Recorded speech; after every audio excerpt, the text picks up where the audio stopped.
Hello students! Welcome to another English video with SB Mam only on the YouTube channel of SB for Students. Till now we have done all the exceptional rules of indefinite articles. অর্থাৎ indefinite articles এর প্রতিটা rules and exceptional parts গুলো কিন্তু আমরা already পড়ে ফেলেছি। তো যারা এখনো সেই পার্টগুলো দেখোনি বা এই ভিডিওটা যারা প্রথমবার দেখছো তাদের সবাইকে বলবো প্লিজ তোমরা এই ইংলিশ প্লেলিস্ট চ্যানেলেরই পুরোনো যে পার্টগুলো রয়েছে অর্থাৎ ইনডেফিনিট আর্টিকেলসের যে পুরোনো পার্টগুলো রয়েছে সেগুলো ঝটপট আগে দেখে ফেলো, না হলে কিন্তু এই পার্টটা রিলেট করতে একটু হলেও প্রবলেম হবে। And from today onwards we are going to have a detailed discussion and study all the exceptional rules of definite article the অর্থাৎ definite article the এর যেই সকল exceptions and rules গুলো রয়েছে সেগুলো আমরা দেখবো জানবো, যদিও এই পার্টটা একটু প্রলং ডিটেলসে আমরা জানবো। আর তার সঙ্গে রয়েছে একটা খুব সুন্দর good news, that is we are launching our new online and offline batch for English অর্থাৎ ইংলিশের জন্য নতুন online and also offline batch start হচ্ছে ফ্রম 1st মার্চ। অলরেডি সেই বিষয়ে পোস্ট আমি করেছিলাম on Facebook and also YouTube. তো যারা তোমরা জয়েন করতে চাইছো ইংলিশের ব্যাচগুলো, যারা তোমরা অনলাইনে বা অফলাইনে অ্যাভেল করতে চাও, যেখানে আমাদের ডিটেলসে both compulsory and descriptive part অর্থাৎ গ্রামাটিক্যাল পার্ট, তার সঙ্গে থাকছে ভোক্যাব, ডেসক্রিপটিভ এবং আরও অ্যালিনেবল পার্টগুলো, সেই সকল পার্টগুলো আমরা ডিটেলসে অনলাইন অ্যান্ড অলসো অফলাইন ক্লাসেসেও নিয়ে আসছি এবং সেখানে তোমাদের সঙ্গে আমাদের ইন্টারাকশন আরও বাড়বে। ক্লাসেস থাকছে, ব্যাচেস থাকছে, যেগুলো শুরু হচ্ছে 1st মার্চ থেকে। তো যারা তোমরা জয়েন করতে চাও ইংলিশ ক্লাসেস আমার সঙ্গে, তারা অবশ্যই ডেসক্রিপশন বক্সে দেওয়া মোবাইল নম্বরে বা টেলিফোন নম্বরে কল করতে পারো বা আমাকে হোয়াটসঅ্যাপেও পিং করতে পারো বা মেইলও করতে পারো, তাহলে তোমাদের সঙ্গে কিন্তু অবশ্যই ক্লাসে দেখা হচ্ছে। আর টিল দেন চলো আমরা ডেফিনিট আর্টিকেলসের রুলগুলো দেখে ফেলি। চলো তাহলে এবারে শুরু করা যাক আমাদের আজকে ভিডিওর টপিকের বিষয়, ডেফিনিট আর্টিকেল দ্বয়ের আরও বেশ কিছু এক্সেপশনাল রুলস আমরা আজকে দেখে নিই। Well, let us see all the exceptional rules of the which we have been doing from the past few classes, and in today's video we are again going to see some of the other exceptional rules of definite article the. All right, let's see what is already shown here.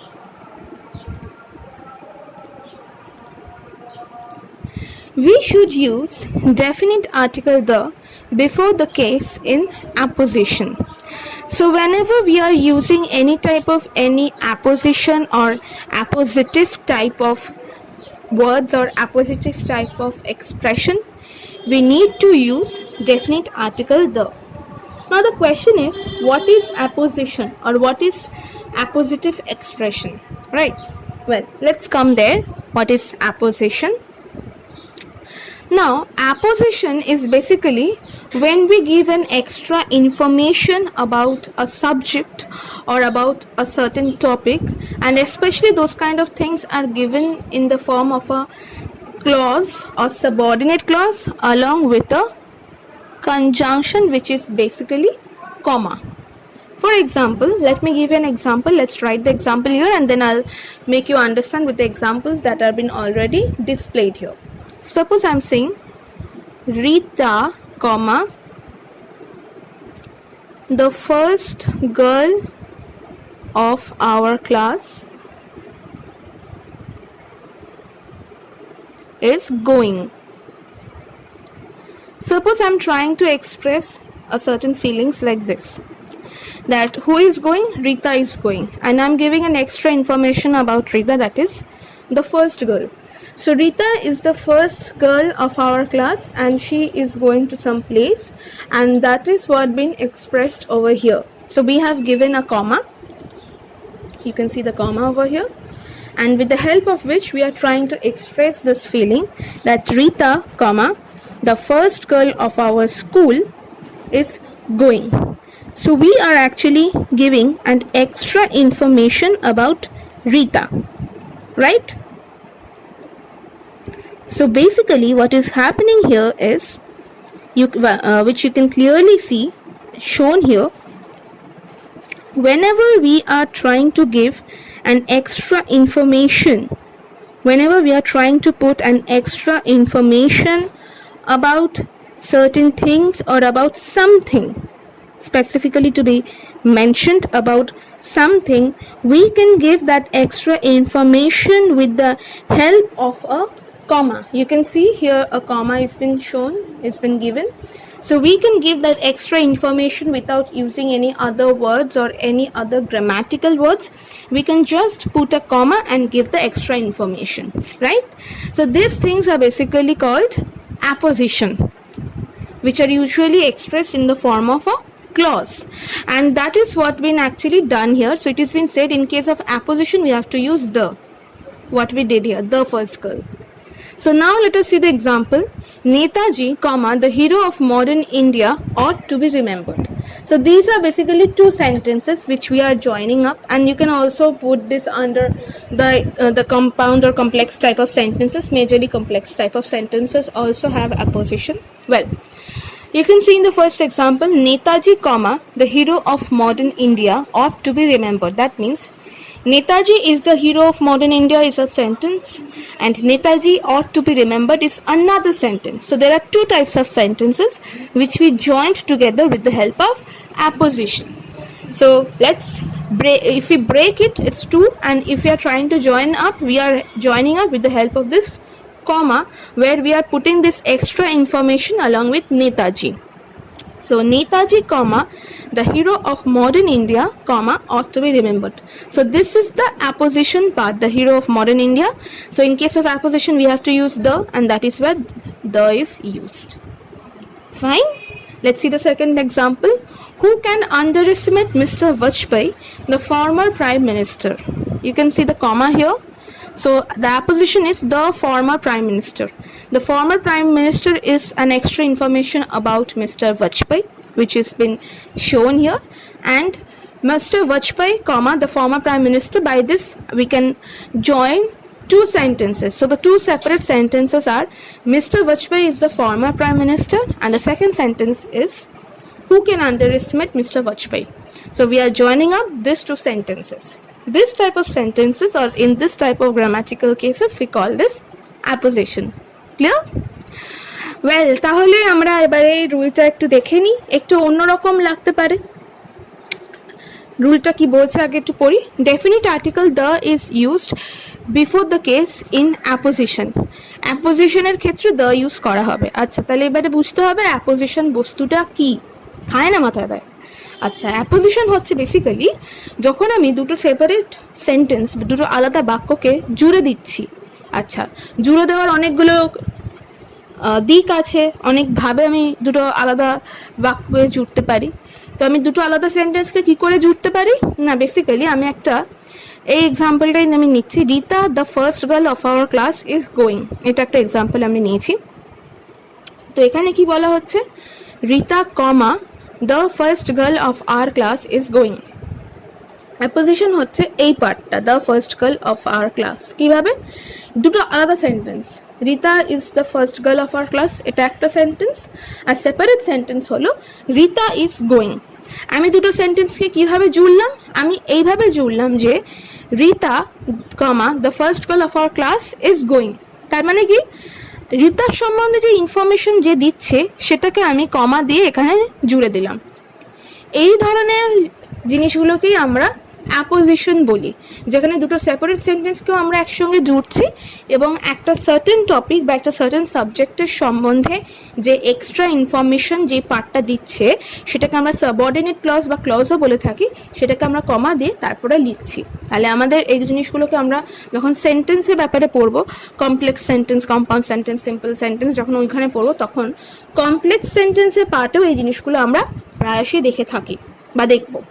So basically একটা topic থাকছে এবং তার সম্বন্ধে যে ইনফরমেশনটা সেটা কমা দিয়ে আমরা তারপরে লিখছি। তো কমা দিয়ে তারপরে যেটা লিখছি এটাকে আমরা অ্যাপোজিশন বলছি, এবং রুল বলছে সেই অ্যাপোজিশনের আগে দ্য বসবে। এবারে চলো এক্সাম্পলগুলো দেখি যেটা এখানে আমি লিখেছি, এবং তোমরা হয়তো জানো, তাও আরেকবার মনে করিয়ে দিই যে কটা এক্সাম্পল এখানে দেওয়া রয়েছে প্রত্যেকটাই কিন্তু PYQ, মানে আমাদের পরীক্ষার পুরোনো বছরের কোয়েশ্চেনের থেকে আমি সেন্টেন্সগুলো তোমাদেরকে এখানে এক্সপ্রেস করছি। তাহলে তোমাদের এক্সাম্পলও জানা হলো, তার সঙ্গে সঙ্গে PYQ প্র্যাকটিসও হলো, অর্থাৎ পুরোনো বছরে বা আগের বছরে কি এসছে সেটাও কিন্তু আমাদের ক্লিয়ারলি জানা হলো।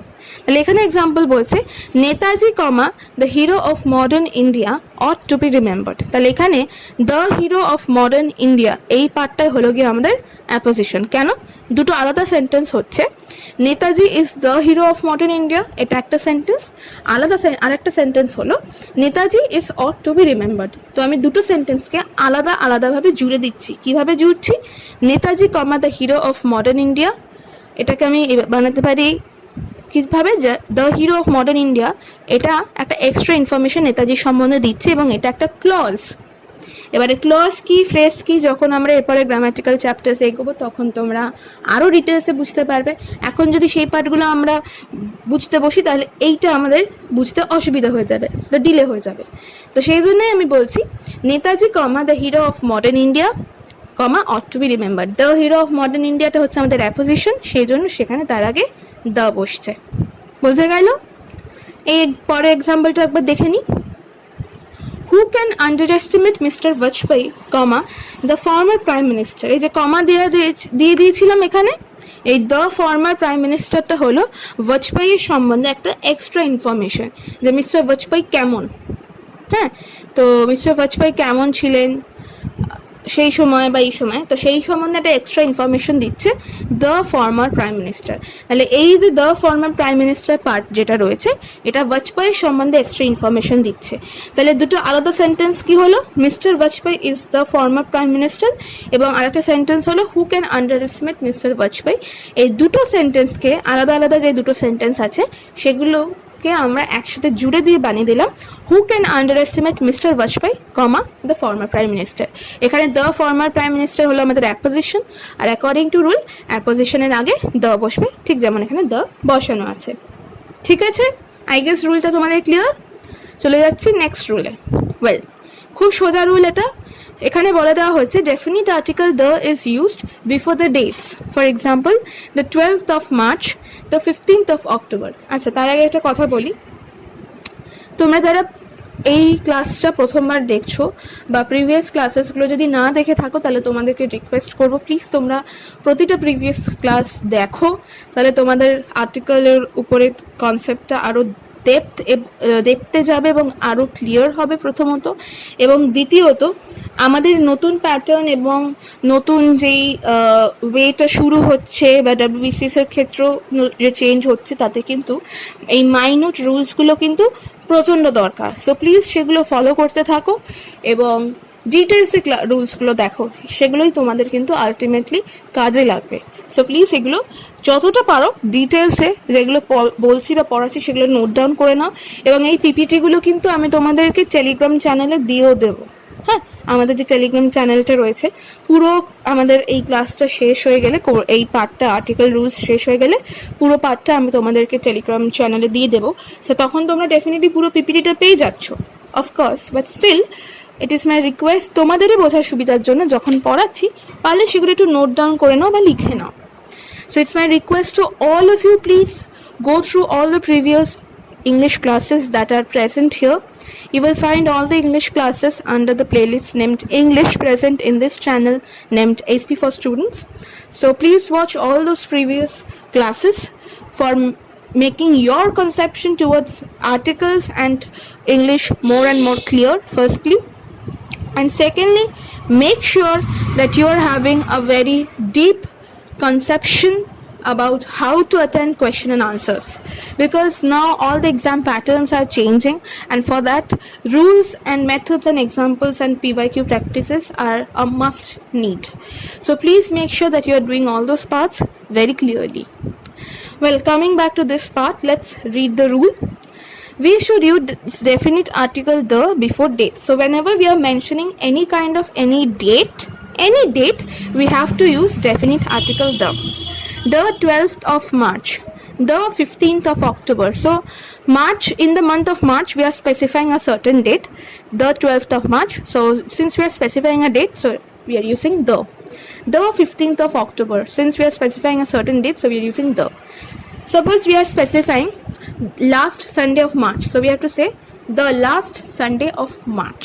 So whenever we are mentioning any kind of any date, we have to use definite article the before that. Well, এই রুলটা ভীষণই সোজা, ভীষণই সহজ এবং খুবই প্রয়োজনীয় একটা রুল। কি হচ্ছে এখানে না, যখনই আমরা কোনো ডেট মেনশন করছি বা ডেট লিখছি, সেক্ষেত্রে আমাদেরকে ডেটের আগে দ্য লিখতে হবে। কীরকম? The 12th of March, the 15th of October, মানে কি একটা ডেট যখনই আমি লিখছি সেই ডেটের আগে দ্য লিখতে হবে। ধরো আমি বলছি মার্চ মাসের 14 তারিখ, তাহলে আমি কি লিখবো? দ্য 14th of March না করে ফেব্রুয়ারি করে দিই, ব্যাপারটা বেশ রাসায়নিক হবে। আচ্ছা, বা ধরো আমি বলছি মার্চ মাসের বা মে মাসের শেষের সানডেটা, তাহলে আমি কি বলবো? The last Sunday of May. বা ধরো আমি বলছি মার্চ মাসের শেষের উইক, তাহলে কি বলবো? দ্য লাস্ট, যেখানে জায়গা পাচ্ছি সেখানে লিখে দিচ্ছি তোমাদের বুঝতে সুবিধা হয়ে যাতে, the last week of March. তাহলে মধ্য বিষয় কি হলো? যখনই আমি কোনো ডেট স্পেসিফাই করব বা সময় স্পেসিফাই করব, তার আগে অবশ্যই আমাদেরকে ডেফিনিট আর্টিকেল দ্য, এই যে লেখা রয়েছে দ্য, এটা আমাদের অতি অবশ্যই ব্যবহার করতেই হবে। বোঝা গেল আশা করি? সমস্যা নেই কারোর যদি সমস্যা থাকে তাহলে অবশ্যই কিন্তু সেটা জানিও। আর অবশ্যই আগের রুলসগুলো কিন্তু একবার রিভাইজ করে নিও। আমি জানি বেশ পরের ভিডিওস আসছে, জাস্ট বিকজ আমার শারীরিক অসুস্থতার কারণে, কিন্তু এরপরে ভিগারাসলি ভিডিওস আসবেও। এবং আমাদের তো জুন মাসে বলেইছে যে মানে টেন্টেটিভ ডেট, এখন অবধি ফাইনালাইজড নয়, টেন্টেটিভভাবে জুন মাসে হওয়ার কথা 23-এর প্রিলিমসটা, কিন্তু 22-এর মেন্স কিন্তু এখনও হয়নি। সো 22-এর মেন্স না হলে তো ডেফিনেটলি 23-এর প্রিলিমস হবেই না। সো দেখা যাক কী হয়, কিন্তু ডেফিনেটলি তোমরা কিন্তু তোমাদের প্র্যাকটিস কিন্তু একদম ফুল ফ্লেজেডে বজায় রাখবে এবং তার সঙ্গে অতি অবশ্যই এসবি ফর স্টুডেন্টসকে ফলো করতে থাকো এবং এসবি ফর স্টুডেন্টসের সাথে পড়াশোনা করতে থাকো, যেখানে তুমি এবং আমরা একসাথে পড়বো এবং একসাথে কোয়ালিফাইও করবো। I hope I could make all the rules of this definite article, this rules and exception parts clear to you. আশা করি সবার কাছে exception rules of definite articles the পার্টটা ক্লিয়ার হয়েছে। যদি কারোর কোথাও কোনো কনফিউশন থাকে, কোনো ডাউট থাকে, please feel free to comment down in the comment box, বা তোমরা কিন্তু সেগুলো আমাকে মেইল করে, কল করে বা হোয়াটসঅ্যাপেও আস্ক করতে পারো। সেই নাম্বার ডেসক্রিপশন বক্সে দেওয়া হলো। তাহলে দেখা হচ্ছে নেক্সট ভিডিওতে। অ্যান্ড টিল দেন সবাই কিন্তু খুব ভালো করে পড়াশোনা করো। এই রুলসগুলো কিন্তু প্রচণ্ড ইম্পর্টেন্ট, প্লিজ এগুলোকে ভালো করে আঁকড়ে নাও। অ্যান্ড এই রুলসের পার্টটা শেষ হয়ে গেলেই কিন্তু আমরা চলে যাব প্র্যাকটিস পার্টে। আর তার সঙ্গে কিন্তু যেটা আমি এর আগেও বললাম, আমাদের স্টার্ট হচ্ছে অনলাইন অ্যান্ড অফলাইন ব্যাচ, তো তোমরা কিন্তু চাইলে সেগুলোও অ্যাভেল করতে পারো। তাহলে দেখা হচ্ছে নেক্সট ভিডিওতে। টিল দেন সবাই খুব ভালো থেকো, বাই।